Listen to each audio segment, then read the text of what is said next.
Qui est ce preneur d'otages, qui retient donc entre 40 et 50 personnes a priori dans ce café de Sydney? Quelles sont ses revendications? On ne le sait pas encore. On n'évoque pas encore de manière officielle en Australie un acte terroriste. Cela dit, bon, un drapeau noir avec des inscriptions islamiques a été pendu à la vitrine de ce café.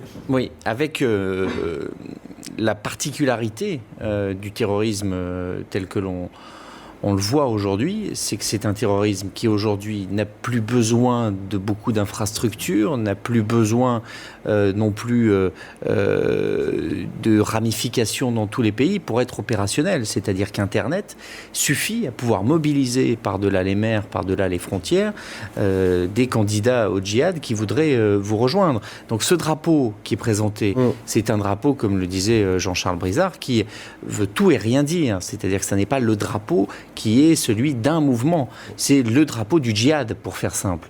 Ce drapeau noir ne dit pas qui est derrière. Est-ce que c'est Daesh? Est-ce que c'est Al-Nosra? Est-ce que c'est d'autres groupes de la région? Personne n'est capable de le dire. Mais personne n'est capable de dire même s'il y a un groupe derrière, ou si ce n'est pas simplement un individu qui se procure ce drapeau et qui décide lui-même de faire quelque chose et de se rallier à cette cause, même si ça n'est pas cette cause qu'il a sollicitée, mais simplement une action individuelle.